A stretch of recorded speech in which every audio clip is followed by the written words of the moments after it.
Poco F6 एक ऐसा इकलौता डिवाइस है जो कि अपडेट के मामले में हमें कभी भी निराश नहीं किया है जब से ये लॉन्च हुआ है और इसके यूजर्स इससे काफ़ी ज़्यादा इम्प्रेस्ड रहते हैं। वहीं पे न्यूली लॉन्च्ड पोको F7 बेचारे हमेशा अपडेट के लिए रोते रहते हैं, वेट करते रहते हैं और F6 हर बार बाजी मार के जाता है हर एक डिवाइस के कंपैरिजन में। और यहाँ पे फाइनली HyperOS 3 का एक नया अपडेट हमें देखने को मिल चुका है जो कि भाई फुल्ली पब्लिक रिलीज हो चुका है, जो कि आपको यहाँ पे देखने को मिलता है वर्जन 3.0.3 और ये एक यूरोप का ऑफिशियल अपडेट है। इसमें क्या कुछ कैसा देखने को मिल जाता है फाइनली ग्लोबल का, वो मैं आपको यहाँ पे बता दूंगा, जिससे आपको ये पता चलेगा कि जब ये इंडिया में आएगा तो किस तरीके से क्या क्या चीज़ें यहाँ पे देखने को मिलेगी। तो वीडियो काफ़ी ज़्यादा इंटरेस्टिंग होने वाला है, लास्ट तक वॉच करना। और कुछ यहाँ पे एक्स्ट्रा इन्फॉर्मेशन एंड वार्निंग भी मैं आपको देने वाला हूँ, क्योंकि बहुत सारे लोग आज के टाइम पर काला कांडी करते हैं और फिर बाद में रोते हैं भाई मेरे फ़ोन के साथ ऐसा हो गया। तो इसलिए पूरा वॉच कर लेना, उसके बाद ही डिसाइड करना है कि आपको ये डालना है आपके फ़ोन के अंदर या इंडियन अपडेट का वेट करना है। और वीडियो अच्छा लगता है तो प्लीज़ एक ही रिक्वेस्ट है, हाइप दे देना, चैनल पर नए हैं तो सब्सक्राइब एंड लाइक शेयर जरूर कर देना।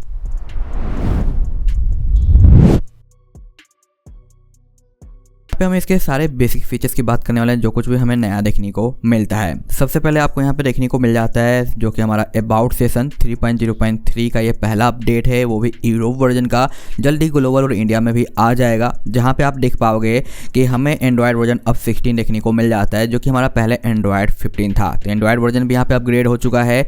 12 मंथ का सिक्योरिटी पैच आपको यहाँ पे देखने को मिल जाता है और साथ साथ यहाँ पे एक रिपेयर मोड का ऑप्शन ऐड हो चुका है, जो कि बेसिकली सभी को HyperOS 3 के साथ मिलना था, लेकिन बहुत सारे ऐसे डिवाइसेज हैं जिनको HyperOS 2.2 के लेटेस्ट अपडेट के साथ भी ये मिल चुका है। अनदर यहाँ पे डिटेल एंड इन्फो में आते हैं तो वही सारी चीज़ें रहती है जो कि मैंने आपको पहले भी बता रखा है।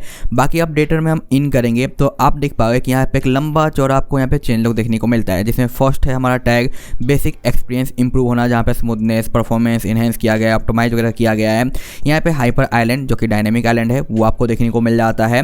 इसके बाद यहाँ पे विजुअल थोड़े बहुत चेंज वगैरह किए गए हैं, जिसमें आपको कई सारे नए चीज़ें आपको देखने को मिल जाती है। उसके बाद कंप्रहेंसिव सिस्टम ऐप ऑप्टिमाइजेशन वगैरह, ताकि आपको जो रिस्पांस बेटर देखने को मिले, जिसमें वेदर रिकॉर्डिंग सब कुछ आ जाता है। इंटरकनेक्टिविटी भी आपको यहाँ पे देखने को मिल जाता है चेंज, और साथ साथ प्राइवेसी से रिलेटेड थोड़ा सा भी यहाँ पे इंप्रूवमेंट आया है। ठीक है, और यहाँ पे आप देखोगे कि भाई iOS के साथ भी यहाँ पे कनेक्टिविटी इन्होंने इंप्रूव करी है, ताकि अगर आपके डिवाइस या आपके फैमिली फ्रेंड या खुद के पास हो तो यहाँ पे कनेक्शन में दिक्कत ना आए। तो ये चीज़ें यहाँ पे आपको यहाँ पे देखने को मिलती है। अब रही बात क्या क्या चेंज है, उसके ऊपर फोकस करते हैं वन बाय वन करके। सबसे पहला चेंज आपको यहाँ पे देखने को मिलता है डायनेमिक आइलैंड से रिलेटेड, जो कि यहाँ पे कंप्लीटली चेंज हो चुका है, नया आ चुका है, जो कि ऐसा पहले हमें देखने को नहीं मिलता था। अगर मैं यहाँ पे म्यूजिक को प्ले कर देता हूँ तो आप देखोगे कि इसका प्रीव्यू आपको जो देखने को मिल जाता है टॉप पे, जो कि काफ़ी सही तरीके से काम करता है। और अगर मैं यहाँ पे स्टॉप वॉच को भी रन कर देता हूँ तो इसका भी आपको जो एनिमेशन देखने को मिलेगा। साथ साथ अगर मैं यहाँ पे ऑडियो रिकॉर्डिंग भी ऑन कर दूँ तो इसका भी आपको यहाँ पे एनिमेशन देखने को मिल जाता है, जो कि यहाँ पे तीनों आपको एक साथ देखने को मिलता है। और ये काफ़ी ज़्यादा अच्छे तरीके से वर्क करता है, कोई भी आपको दिक्कत नहीं आती। लेकिन हाँ, जब आप इसे अपडेट करते हो, फर्स्ट टाइम यूज करोगे तो फर्स्ट टाइम आपको हल्का सा लैग देखने को मिलेगा, लेकिन उसके बाद ये काफ़ी ज़्यादा अच्छे तरीके से काम करता है, इसमें कोई भी दिक्कत नहीं आता। तो ये एक बिग चेंज आपको देखने को मिलता है HyperOS 3 के साथ, जो कि काफ़ी ज़्यादा मुझे सही लगा। इसके बाद कंट्रोल सेंटर में हल्का फुल्का कलर वगैरह ऐड किए गए, जहाँ पे पहले नॉर्मल दिखाई देता था, अब आपको यहाँ पे कलर्स देखने को मिल जाते हैं, जो कि हमारा सही तरीके से वर्क करता है। और HyperOS का एक सबसे पुराना लफड़ा था कि जब भी आप फर्स्ट टाइम वॉल्यूम पैनल को बाहर निकालते तो यहाँ पे हल्का सा लैग होता था, बट ये परमानेंट अब यहाँ पे सॉल्व कर दिया गया है HyperOS 3 के साथ। तो यहाँ पे जो लैग आता था कुछ इस तरीके से एक्सपेंड करने पे, वो लैग अब आपको देखने को नहीं मिलेगा, ये जा चुका है, जो कि काफ़ी ज़्यादा सही है। बाकी यहाँ पे आपको एक सर्च बार नया देखने को मिलता है यूनिवर्सल, जिस पे क्लिक करने के बाद ये सर्च बार आपके सामने आ जाएगा। इसके ट्रिपल डॉट सेटिंग पे जाने के बाद आप यहाँ पे अपना सर्च रिजल्ट मैनेज कर सकते हो कि कौन कौन सी चीज़ें आपको सामने दिखाई देनी चाहिए और कौन कौन सी नहीं। जैसे कि आप चाहते हो फोटो नहीं आए या फिर आपका कॉन्टैक्ट वगैरह सामने नहीं आए, तो उसे आप यहाँ पे टर्न ऑफ कर सकते हो। तो ये चीज़ काफ़ी ज़्यादा सही है, जो कि हमारा वर्क करता है। बाकी अगर हम बात करें हमारे कैमरे की, तो यहाँ पे कैमरा आपको देखने को मिल जाता है वर्जन के हिसाब से, जो कि हमारा 6 वाला वर्जन है, जो कि 6.2.0000800 आपको देखने को मिलता है। इसके अंदर आपको जो UI वगैरह सेम देखने को मिलेगा, लेकिन अगर हम वाटरमार्क पे आते हैं तो धीरे धीरे कई सारे डिवाइसेस को नए वाटरमार्क प्रोवाइड किए गए हैं, जो कि यहाँ पे आपको हॉलीडे से रिलेटेड देखने को मिल जाता है। तो अलग अलग यहाँ पे आपको फ्रेम मिलता है वाटरमार्क का, जो कि आप यहाँ पे ऐड करोगे वो फ्रेम आपको यहाँ पे जो देखने को मिल जाएगा, जो कि देखने में काफ़ी ज़्यादा सही लगता है। अगर आप वाटरमार्क वगैरह यूज करते हो तो उसे आप यहाँ पे रख सकते हो, काफ़ी अच्छे तरीके से काम करता है। और पहले से कुछ टाइम पहले भी मैंने आपको बताया था कि कई सारे नए वाटरमार्क आने वाले हैं, तो वो भी चीज़ें आपको यहाँ पे मिल जाती आती है, जो कि HyperOS 3 के साथ हमें यहाँ पे जो देखने को मिलता है, जो कि काफ़ी ज़्यादा यहाँ पे अच्छे तरीके से वर्क करता है। बाकी यहाँ पे कैमरा सेटिंग के अंदर आपको देखने को मिल जाता है पैरामीटर फोटोज वगैरह, जो कि ये पहले ऑप्शन नहीं हुआ करता था 2.2 में, लेकिन मैंने कुछ टाइम पहले आपको जो सिस्टम ऐप अपडेट का वीडियो में बताया था कि ये फीचर्स आएगा, आप एक्टिवेट कर सकते हो अभी के अभी। इसलिए कहता हूँ जब भी सिस्टम ऐप अपडेट का वीडियो दूँ चेक कर लिया करो, क्योंकि अपकमिंग फीचर्स का बेनिफिट आप पहले ही उठा पाते हो Xiaomi के डिवाइस के अंदर, जो कि यहाँ पे हमें देखने को मिलता है। तो थोड़े वो सेटिंग के अंदर UI वगैरह बदलाव आए हैं, जो कि सही तरीके से वर्क करता है। बाकी हम बात करें अपने सेटिंग के अंदर, तो एडिशनल के अंदर बाकी सारी चीज़ें आपको सेम ही देखने को मिल जाता है, इसमें आपको कोई खास चेंज देखने को नहीं मिलता। यहाँ पे एक पेरेंटल कंट्रोल भी आपको यहाँ पे देखने को मिल जाता है, जो कि आप यहाँ पे यूज कर सकते हो अपने घर में जो भी बच्चे वगैरह डिवाइस है उन्हें कनेक्ट कर सकते हो और फिर कंट्रोल वगैरह कर पाओगे। तो ये काफ़ी अच्छा ऑप्शन यहाँ पे आपको जो देखने को ऐसे मिलता है। बैटरी के अंदर यहाँ पे आप देखोगे कि बैटरी प्रोटेक्शन के अंदर यहाँ पे पहले यह स्मार्ट चार्जिंग था, जो कि अब इंटेलिजेंट चार्जिंग के नाम से चेंज हो चुका है। बाकी सेम चीज़ आपको देखने को मिलेगी। और जब पहले आप अल्टीमेट मोड ऑन करते थे तो एक एनिमेशन देखने को मिलता था टॉप पे, वो एनिमेशन हट चुका है। बस आपका यहाँ पे बैटरी में साइन आ जाता है और एक यहाँ पे बैटरी का आइकन बन जाता है, जिसे कुछ इस तरीके से आप यहाँ से भी टर्न ऑफ करके नॉर्मल कर सकते हो। तो ये सिंपल कर दिया गया, जो कि पहले आपको एनिमेशन वगैरह देखने को मिलता था, ये भी आपको यहाँ पे बदलाव दिखाई देता है। बाकी यहाँ पे आपको स्क्रीन ऑन टाइम वगैरह का ऑप्शन देखने को नहीं मिलता है। फेस अनलॉक वगैरह का एनिमेशन यहाँ पे कंप्लीटली चेंज हो गया है। जब भी आप ऐप्स लॉक यूज करते हो इनका और कोई भी ऐप के ऊपर जाओगे जो कि लॉक है, तो यहाँ पे देखो किस तरीके से आईफोन वाला है जो यहाँ पे एनिमेशन देखने को मिल जाता है, जो कि देखने में काफ़ी अच्छा लगता है। अब रही बात इसे यूज कैसे करना है, तो सिंपल सिक्योरिटी के अंदर आ जाओ। यहाँ पे आपको जो देखने को मिल जाएगा ऐप लॉक, यहाँ पे आ जाना है और जो भी एप्लीकेशन लॉक करना चाहते हो उसकी पूरी लिस्ट यहाँ पे है, उसे आप यहाँ पे ऑन कर सकते हो। सेटिंग पे आ जाओ, यहाँ पे ऐप लॉक, फिंगरप्रिंट वगैरह, स्क्रीन लॉक और कब तो एवरी टाइम रखना है या 1 सेकेंड, या जब आप डिवाइस को लॉक करोगे जब कब, वो चीज़ आप यहाँ पे कर सकते हो। उसके बाद ये एनिमेशन वगैरह आपको देखने को मिलेगा, जो कि काफ़ी सही तरीके से काम करता है। तो एनिमेशन वगैरह काफ़ी ज़्यादा कूल लगता है ये फेस अनलॉक वाला, जो कि काफ़ी ज़्यादा अच्छा है। इसके बाद हम आते हैं अपने सेटिंग के अंदर, तो आपको यहाँ पे देखने को मिल जाता है पर्सनलाइजेशन, जिसका पूरा का पूरा UI यहाँ पे चेंज हो चुका है।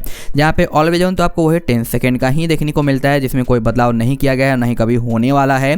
लेकिन यहाँ पे आप देखोगे रिसेंटली जितने भी वॉलपेपर वगैरह यूज करोगे उसके इस तरीके से आपको प्रीव्यू देखने को मिल जाते हैं, और जैसे आप सिंगल क्लिक पे अपने है जो चेंज कर सकते हो, इस तरीके से अप्लाई करना है और आपका जो चेंज हो जाएगा। नया वॉलपेपर वगैरह जो भी आपने सेटिंग किया था लास्ट टाइम वो आपको यहाँ पे देखने को मिल जाता है, जो कि देखने में काफ़ी ज़्यादा खूबसूरत लगता है। बाकी प्लस पर टैप करके आप डायरेक्ट आ सकते हो, यहाँ पे वॉलपेपर पिक कर सकते हो, जिसमें कुछ खास नए वॉलपेपर नहीं दिए गए, लेकिन हाँ यहाँ पे सुपर लाइव वॉलपेपर मिल जाते हैं। यहाँ से आप लोकल वॉलपेपर वगैरह भी पिक कर सकते हो अपने गैलरी से, जो कि यहाँ पे आपको दिखाई देगा कुछ इस तरीके से। ये आपका आ जाएगा लॉक स्क्रीन के सेटिंग के ऊपर, जहाँ पे आप क्लॉक पर टैप करोगे तो क्लॉक का कस्टमाइजेशन आपके सामने आ जाते हैं, जहाँ पे एक टैप पे रहते हुए आप क्लॉक के हर एक फॉर्मेट को एक्सेस कर सकते हो और चेंज कर सकते हो, जो कि आप यहाँ पे देख पाओगे। और पहले ऐसा नहीं था, आपको बार बार है जो अलग अलग क्लॉक के सेटिंग में जाके क्लॉक फॉर्मेट बदलना पड़ता था, बट अब यहाँ पे एक ही टैप से आप ये चीज़ें कर पाओगे। तो ये इंप्रूवमेंट आता है। साथ साथ यहाँ पे कलर वगैरह भी आप चेंज कर सकते हो और इसे आप ब्लेंड भी कर सकते हो। तो ये ऑप्शन आपको देखने को मिलेगा। फिर से वॉलपेपर चेंज का ऑप्शन है, ये हमारा जो होम स्क्रीन का, जहाँ पे आप इसे ब्लर कर सकते हो और यहाँ से आप वॉलपेपर वगैरह भी है जो चेंज कर सकते हो। तो ये ऑप्शन आपको यहाँ पे मिलता है। बाकी यहाँ पे AI डायनेमिक वही है जो कि आपने पहले भी यूज कर रखा है, तो वो भी आप यहाँ पे जो चेंज कर सकते हो और यहाँ से डायरेक्टली आप अपने लॉक स्क्रीन के सारे सेटिंग को एक्सेस कर पाओगे। जहाँ पे एक नया क्लासिक का टैब आ चुका है, जिसमें कई सारे आपको फॉर्मेट एंड वॉलपेपर मिलते हैं, जिस पे आप कस्टमाइज पे क्लिक करके फिर से यहाँ पे क्लॉक के ऊपर आके बाकी अदर चीज़ें आप बदल सकते हो, ब्लेंड वगैरह कर सकते हो। और बाकी यहाँ पे क्लॉक के ये सारे फॉर्मेट आपने पहले भी यूज कर रखे हैं, जो कि आपको यहाँ पे दिखाई देता है। साथ साथ फॉन्ट के अंदर कोई भी बदलाव नहीं आया है, वही मी सेंस फॉन्ट आपको यहाँ पे देखने को मिल जाता है। फिंगरप्रिंट एनिमेशन की बात करें तो यहाँ पे कुछ देर के बाद आपका है जो इंटरनेट ऑन रहेगा तो ये सारे एनिमेशन नए डाउनलोड हो जाएंगे, जिसे आप अप्लाई कर सकते हो और अनलॉकिंग के टाइम पे ये देखने को आपको मिल जाएगा, जो कि ये पहले हमारा नहीं था। ये नया HyperOS 3 के साथ आया है।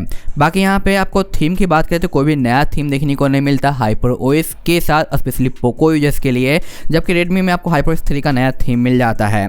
तो यहाँ पे आप देख पाओगे कि अगर मैं थीम के अंदर आता हूँ तो यही आपको एक थीम देखने को मिल जाता है, जिसका बस फॉन्ट क्लॉक जो है वो बीच में आ चुका है, जो कि पहले टॉप पे हुआ करता था, और एक लिमिटलेस वगैरह। बट मैंने HyperOS 3 का लुक देने के लिए यहाँ पे एक ये जो डाल रखा है थीम, जिसको मैंने पहले भी बता रखा है, जो कि HyperOS 3 वाले आइकन प्रोवाइड करता है। और जो क्लॉक में यहाँ पे यूज कर रहा हूँ थोड़ा सा होम स्क्रीन पे डिफरेंट, वो ये वाला है कलरफुल 26, जो कि मैंने यहाँ पे अप्लाई कर रखा है दोनों का। यहाँ पे आप देखोगे कि आइकन यहाँ पे अब चेंज हो चुका है और यहाँ पे क्लॉक फॉर्मेट डिफरेंट आपको देखने को मिल रहा है। तो ये चीज़ें मैंने अलग से कस्टम कर रखा है ताकि फील फील आए कि भाई मैं HyperOS 3 यूज कर रहा हूँ। क्योंकि जब आपका है जो यहाँ पे डिफ़ॉल्ट वाला जो थीम अप्लाई होता है, जस्ट लाइक मैं आपको डिफ़ॉल्ट अप्लाई करके दिखा देता हूँ, तो ऐसा लगता है कि भाई फ़ोन के अंदर कोई भी अपग्रेड हुआ ही नहीं है, वो भी बिग वाला। क्योंकि जब भी कोई बिग अपग्रेड आता है वो हर एक जगह नज़र आता है, बट थीम ना चेंज होने की वजह से आपको यहाँ पे वही और सी फील आती है। जैसे कि आप देख रहे हो, अब लग रहा है कि मैं HyperOS 3 यूज कर रहा हूँ, नहीं ना, तो ये ऐसी फीलिंग आती है। लेकिन आप इसे थोड़ा सा कस्टमाइज कर सकते हो। सिंपल आपको क्या करना है, अपने थीम के ऊपर जाना है, जो भी थीम आप यूज करना चाहते हो, कस्टमाइजेशन पे आना है, उसका बस आइकन यूज कर लो। ठीक है, आइकन यूज करने के बाद यहाँ पे आप आ जाओ अपने होम स्क्रीन पे, इस क्लॉक को आप यहाँ से रिमूव कर दो कुछ इस तरीके से।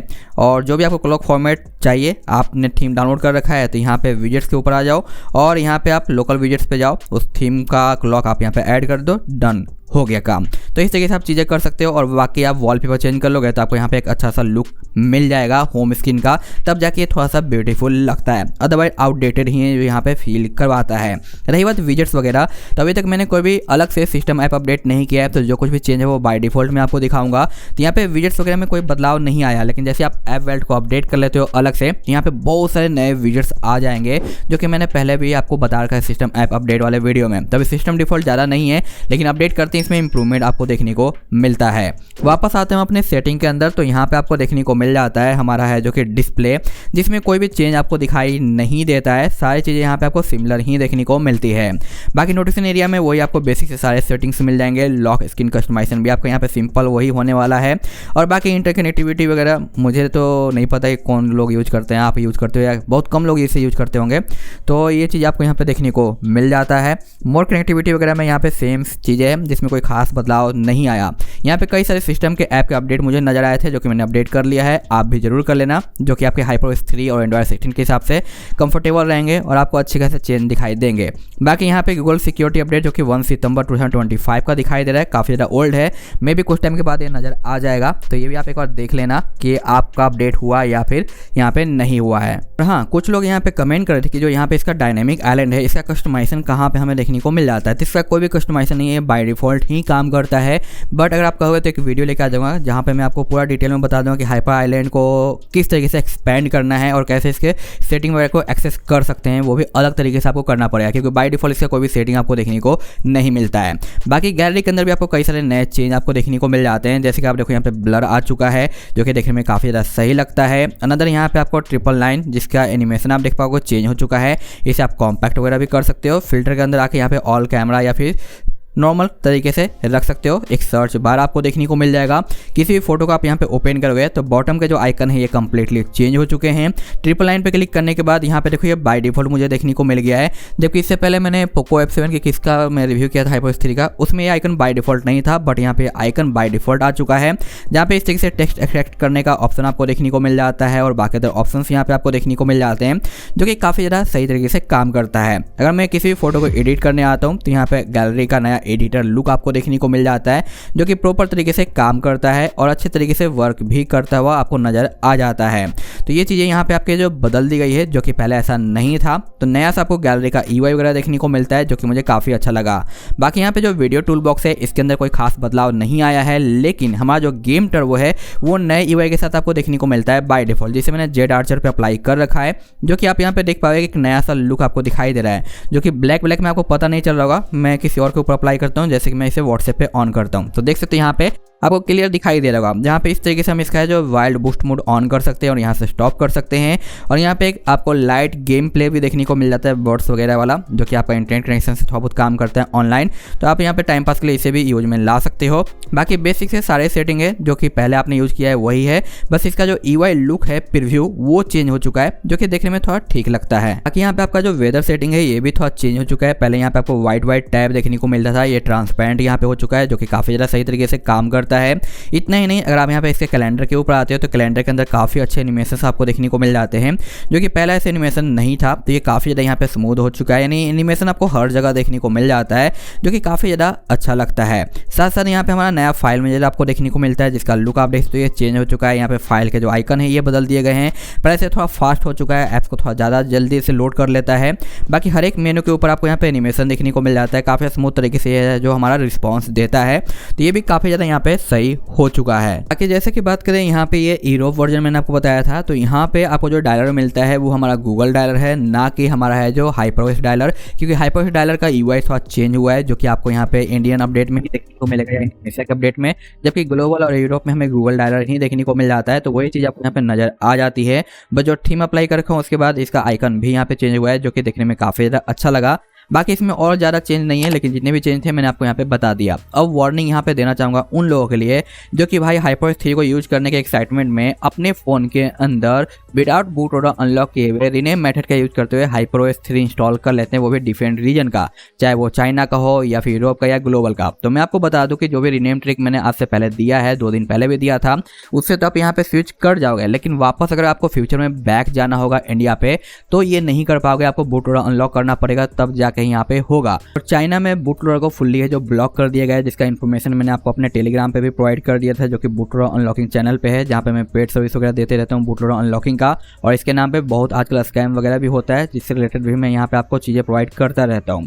तो यहाँ पे मैं एक ही चीज़ कहना चाहूँगा कि आप एक नॉर्मल यूजर से आपको बूट लोडर से कोई लेना देना नहीं रहता है, कुछ ऐसा चीज़ नहीं करना जैसे कि रूट वगैरह मोड या रोम चेंज वगैरह, तो आप अपने फ़ोन का बूट लोडर अनलॉकिंग के बारे में भूल ही जाओ। लेकिन यहाँ पे अगर आप ऐसे लोग हो जो कि गेमिंग वगैरह करते हो, अपने फ़ोन को रूट करना पड़ जाता है, तो जितना पॉसिबल हो जल्दी बूट लोडर अनलॉक कर लो। उसके बाद आप अपने फ़ोन के अंदर सॉफ्टवेयर चेंज करो, जो भी करना चाहते हो कर सकते हो, इंस्टॉल कर सकते हो, इजीली हो जाएगा। लेकिन रीनेम मेथड का यूज मत करना, अदरवाइज हाइपरओएस 3 पे रीनेम फिर वापस काम नहीं कर रहा है तो आप रिटर्न नहीं आ पाओगे, तो आपको भारी मुसीबत झेलना पड़ सकता है। ये चीज़ थोड़ा ध्यान में रखना, क्योंकि बहुत से लोग भाई चाइना इंस्टॉल कर लेते हैं, रीनेम का यूज करते हुए ग्लोबल पे स्विच कर जाते हैं और फिर बाद में कमेंट करते हैं भाई ऐसा हो रहा है तो वैसा हो रहा है। लेकिन वेट करो, जब ये इंडिया में आ जाएगा तो आप अपडेट कर लेना। बट आपके फ़ोन का बूट लोडर अगर अनलॉक्ड है तो आप यहाँ पे डाल सकते हो, जैसे मर्जी हो वैसे आप डालो, कोई फ़र्क नहीं पड़ता, क्योंकि यहाँ पे इजी हो जाता है एक रीजन से दूसरे रीजन पे स्विच करना। लेकिन बूट लोडर लॉक्ड है तो वैसे में आपको ज़्यादा नॉलेज नहीं है तो आप भारी मुसीबत में पड़ जाओगे, तो इसलिए मैं रिकमेंडेड नहीं करूँगा। सिंपल आप यहाँ पे वेट कर सकते हो। देख सकते हो मेरे फ़ोन का बूट लोडर अनलॉक्ड है, तो आप चाहो तो अनलॉक करो, उसके बाद यूज कर लो, या फिर डिसाइड कर रखा है कि भाई रीनेम से कर लूँगा बाद में बूट लोडर अनलॉक कर लूँगा, तो मर्जी आपकी है, आप करो अपना। बाद में अगर प्रॉब्लम आए तो फिर रोते फिरोगे इधर से उधर, वो आपके ऊपर डिपेंड करता है। अब रही बात ये हाइपरओएस 3 हमें डाउनलोड कहाँ पे करना है, तो मैंने इसका लिंक अपने यूट्यूब के पोस्ट पे भी डाल दिया है, या फिर आप मेरे टेलीग्राम पे आ जाओगे और इस चैनल को आप ज्वाइन कर लोगे तो जो भी अपडेट आता है यहाँ पे लिंक में दे देता हूँ। जैसे कि आप देख सकते हो यहाँ पे मॉर्निंग में ही जो 9:40 पे मैं ये पोस्ट डाल दिया था, ये हमारा चैनल, और चैनल का जितना भी टेलीग्राम चैनल है उसका लिंक इस वीडियो के डिस्क्रिप्शन में आपको मिल जाएगा। और रही बात कि इसे इंस्टॉल कैसे करना है, रीनेम मेथड से हो या फिर आपका रिकवरी मेथड से हो, दोनों का गाइड वीडियो आपको जो इसी वीडियो के डिस्क्रिप्शन में मिल जाएगा, जिसे आप फॉलो करके इंस्टॉल कर पाओगे। बट फिर भी मैं यहाँ पे कहूँगा कि इंडिया में आने का वेट करो या आपके खुद के रीजन में आने का वेट करो, रीनेम का यूज ना करो तो बेटर रहेगा, क्योंकि हाइपरओएस 3 पे ये प्रॉपर काम नहीं करता है, तो बैक टू स्विच करके इंडिया पे आने में दिक्कत आ जाएगी। जब तक इसका कोई नया मेथड नहीं आ जाता हाइपरओएस 3 से रिलेटेड, जब तक रीनेम से दूर रहोगे तो आप सेफ एंड सिक्योर रहोगे। अब रही बात भाई इसका परफॉर्मेंस कैसा निकल के आता है, तभी जस्ट अपडेट आया ही है, तो इसे थोड़ा सा टाइम दूंगा, उसके बाद ही मैं चेक करूँगा, तभी हमें इसका रियल परफॉर्मेंस पता चल पाएगा। बट जितने भी अभी तक अपडेट आए हैं, चाहे वो पोको F7 के हो या बाकी अदर के, सभी में परफॉर्मेंस में रियल में इंप्रूवमेंट आया है, तो इसमें भी आया होगा, बट किस लेवल का आया है वो मैं आने वाले वीडियो में आपको जो बता दूंगा। सो मिलते हैं नेक्स्ट वीडियो में, thanks for watching, bye bye.